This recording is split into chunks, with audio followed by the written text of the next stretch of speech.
We're Group G and we're going to discuss what we've learned in MDP1 and the impact it's had on society. We studied the topic of globalisation and identified the advantages and disadvantages of this. Names such as Apple, Coca-Cola and Starbucks are widely recognised throughout the world. Globalisation has allowed these companies to increase their sales and profits through producing and selling goods and services around the world. It encourages free trade between countries. Economies of scale enable consumers to benefit from increased choice and cheaper prices. Multinationals have opened factories in developing countries due to lower wage costs, bringing much needed employment. Others argue the workers are being exploited purely for profit. Conversely, in developed countries, people are losing their jobs due to outsourcing. Environmentalists argue that globalisation damages the environment due to increased usage of scarce resources and energy. Regardless of its disadvantages, it is clear that globalisation is here to stay. For any business student, it's important to learn about the financial crisis and its causes and effects. By studying the financial crisis, it enables us to see what went wrong and learn from our mistakes to prevent it from happening again.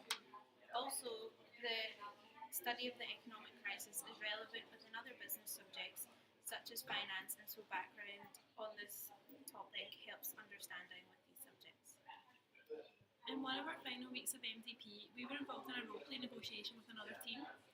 We agreed that in any negotiation it is important to agree which party is in power, as this creates a foundation to which the negotiator typology each team will fall under. We also found it would be important to initially recognise the opposing team's aims and possible arguments prior to the negotiation. Being fully aware of the facts and rights of both teams was also important, so that no questions were left unanswered during the negotiation. Our negotiating tactics involved limiting the opposing team's choices, resulting in them agreeing to our final offer, which, as previously mentioned, was a halfway point between the two teams' offers.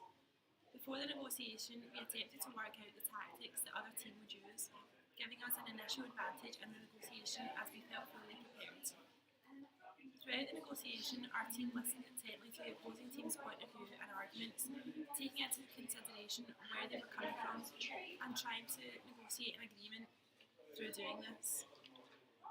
We ensured they were aware of our position as well as where we were coming from, in order to ensure that our point was not seen as silly or overambitious. Overall, participating in the negotiation proved very beneficial for our team's communication and bonding. We were able to fully work as a team and combine the efforts into getting what we wanted. We ensured everyone had a part to play and everyone was aware of our view and facts backing our view. We all agreed that we felt it strengthened our confidence levels and allowed us to experience a situation that few of us had experienced before.